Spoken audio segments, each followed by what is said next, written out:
और मैं हूं नाइला भट्टी। शामिल करते हैं अब तक की अहम खबरें। खबर शामिल करते सियालकोट से हमारे नुमाइंदा खसूसी राना नदीम रजा की रिपोर्ट के मुताबिक सूबाई वज़ीर सेहत मोहतरम सलमान रफ़ीक का अपनी टीम के हमरा government Allama Iqbal memorial teaching hospital Sialkot का सरप्राइज विजिट।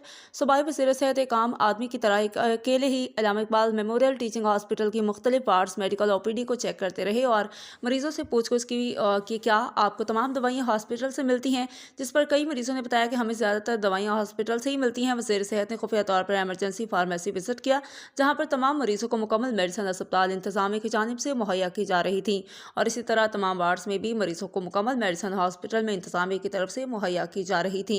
इस मौका पर पाकिस्तान मुस्लिम लीग नून के बुजुर्ग MPA मोहम्मद मंशाउल्लाह भट्ट और सिटी MPA मोहम्मद फैसल इकराम भी पहुंच गए। अल्लामा इकबाल टीचिंग हॉस्पिटल के director admin AMS doctor Anil Kumar, AMS doctor Mohammad Fateh, DMS doctor गुलाम गोस और उनकी पूरी टीम के हमरा medical emergency, COT emergency medical ward, surgical ward, children ward, Hafsal heart centre, hospital का बिग मेडिकल स्टोर और दीगर एरिया के राउंड किया और कई एक जगह पर डॉक्टर अनिल कुमार, डॉक्टर मोहम्मद फतह को मुकम्मल मौका पर हिदायत जारी की और कहा कि CM पंजाब मोहतरमा मरियम नवाज शरीफ के विजन के मुताबिक पंजाब के अवाम को तमाम सरकारी हॉस्पिटल्स में बेहतरीन इलाज की सहूलत मिलनी चाहिए।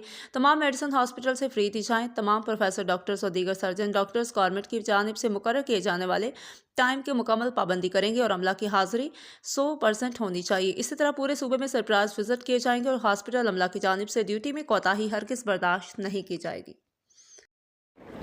के लिए इतना ही। मज़ीद खबरों और अपडेट्स के लिए देखते रहें साहिबा न्यूज़ HD।